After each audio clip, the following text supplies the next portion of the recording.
चुप रहे तो जमीन पर हक खो देंगे।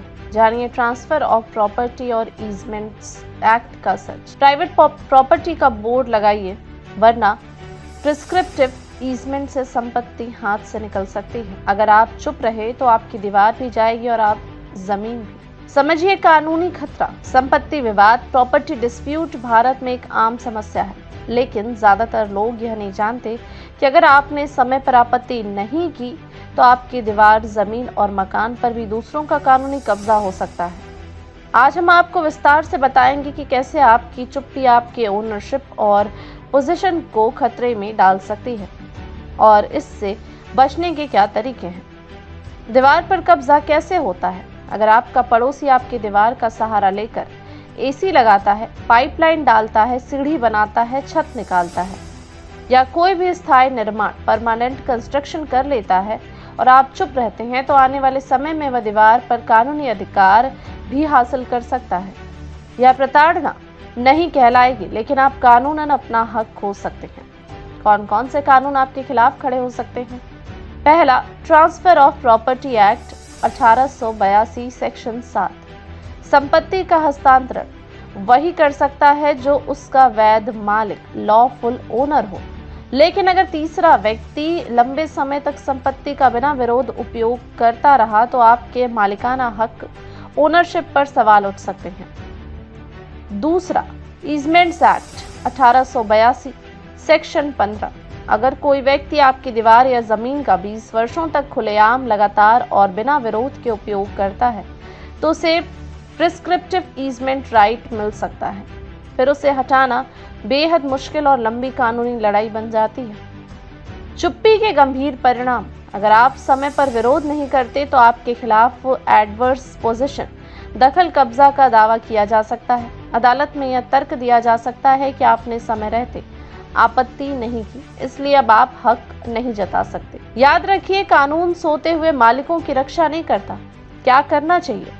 तुरंत कानूनी नोटिस भेजें, पुलिस में एफआईआर या कंप्लेंट दर्ज कराएं, नगर निगम, म्युनिसिपल अथॉरिटी में शिकायत करें, जरूरत पड़ने पर स्टे ऑर्डर के लिए सिविल कोर्ट जाएं। दूसरे खतरनाक तरीके जिनसे कब्जा हो सकता है। एडवर्स पोजीशन, 12 साल में मालिकाना हक।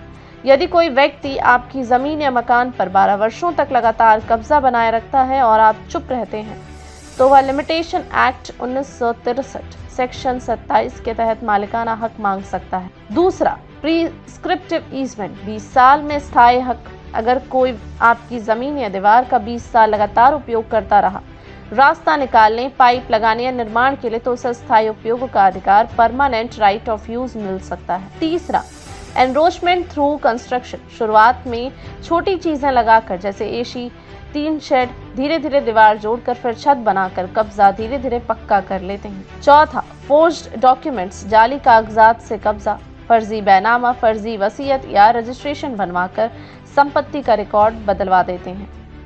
पांचवा, बेनामी ट्रांजैक्शंस, किसी रिश्तेदार या परिचित के नाम पर जमीन खरीदवा कर बाद में खुद मालिक बन बैठते हैं।